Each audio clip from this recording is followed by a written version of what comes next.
Hello and welcome to Castles and Legends. Today I am at Castell Coch, just there. I'm very excited. We had some car issues coming here, but we are here, so let's go and have a look. Castell Coch, also known as the Red Castle, is located in the Forest 4 near Cardiff. It rises up from the ancient beechwoods, which really enhances its fairy tale-like appearance.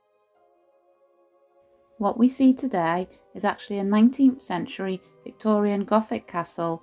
However, the castle's history goes back much further, as the current structure stands on the remains of a 13th century castle, which in turn replaced an 11th century Norman castle. Starting at the very beginning, in Norman times, Wales was not part of the Norman invasion of England in 1066, but by the 1080s, the Normans and William I did start to turn their attention towards Wales and began coordinated and assertive incursions. South Wales was soon targeted, and after conquering the town of Cardiff, the Normans founded a castle there in the early 1080s on the site of a former Roman fort. To help protect Cardiff Castle, a number of subsequent fortifications were constructed in the surrounding area, one of which included Castell Coch. Castell Coch was built in a raised position that overlooked the River Taff, with the purpose of dominating the high ground and controlling the route that went along the river. As with a lot of Norman fortifications, it was an earthwork and timber construction. The castle was likely abandoned after 1093, when the Norman lordship of Glamorgan was created, changing the line of the frontier.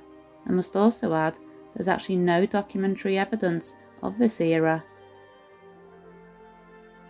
In the 13th century, the lordship of Glamorgan fell into the hands of the powerful Clare family. Gilbert de Clare, the 7th Earl of Gloucester, who had already built Caerphilly Castle, set about rebuilding Castell Coch using the original motte to further secure the Welsh lands he had seized. The new construction was of stone and consisted of a circular keep, a shell wall, a gatehouse and a square hall. Between 1268 and 1277, further work followed. 2 large towers were built and a turning bridge for the gatehouse. The northwest walls were also additionally fortified. The stone used for this reconstruction was sandstone, and after the death of Gilbert, the castle started to be known as the Red Castle. In 1307, Gilbert's son, also called Gilbert, the 8th Earl of Gloucester, inherited the castle. In 1314, the 8th Earl died at the Battle of Bannockburn, and the castle was attacked during a subsequent Welsh rebellion. It is suggested that the rebels slighted or even destroyed the castle so that it could no longer be used. The site fell into ruin and was left abandoned until the 19th century. The castle ruins were acquired by John Stuart, 3rd Earl of Bute, in 1760, and in 1848 the castle was inherited by John Crichton Stuart, the 3rd Marquess of Bute, who at the time was one of the most affluent men in Britain. He was fascinated in architecture and commissioned one of the great Victorian art architects, William Burgess, to do a full reconstruction of the castle.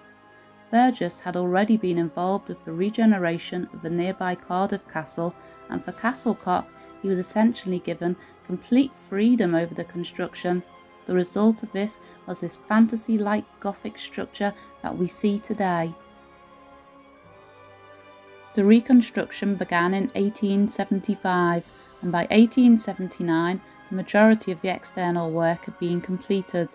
It started with the rebuilding of the kitchen tower, hall block and shell wall, followed by the well tower and gatehouse, and then finally the keep tower. Burgess sadly didn't see the full restoration of the castle. He passed away after catching a chill during a visit to the castle in 1881. His brother-in-law, Richard Pullen, also an architect, took over and delegated most of the work to William Frame. This arrangement continued on the interior until its completion in 1891. Once the castle was completed, it was not used much, with the family only occasionally visiting. In 1900, Bute died, and gave the castle to his widow, who made occasional visits.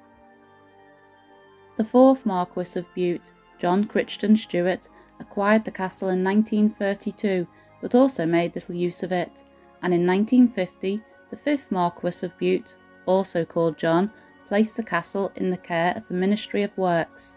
Much of the family artwork was moved by the ministry to Cardiff Castle, which had by now been given to the city of Cardiff by John.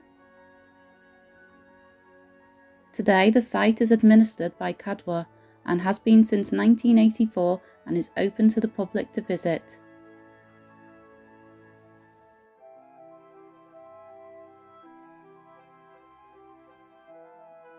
Here we can see Lord Bute's bedroom. The decorations and furnishing are more subdued than the rooms in the Keep Tower and Lady Bute's bedroom. The stove-like fireplace was the main item of personal comfort in the room, and the hip bath would have been placed in front of the fire when in use. Above Lord Bute's bedroom is the lavish bedroom of Lady Bute. The domed roof has painted panels with a Moorish or Oriental theme, which contrasts with the walls beneath.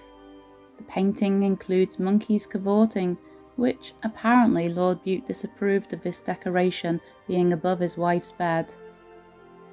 In the centre of the room is Lady Bute's elaborate bed, which is a copy of a 14th century example illustrated by Viollet de Luc.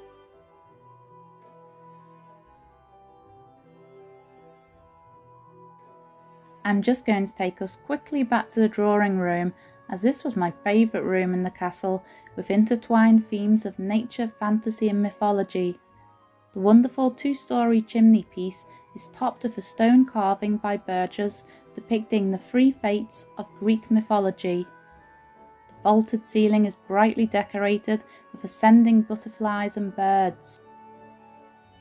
The walls are more softly decorated with murals of Aesop's fables, including The Hare and the Tortoise, The Fox and the Crow, and The Dog and its Shadow.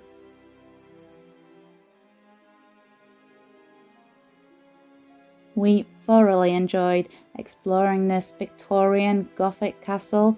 It felt like something straight out of a fantasy show. We hope you enjoyed our video. If you did, please hit that like button and subscribe to our channel. Until next time, bye for now.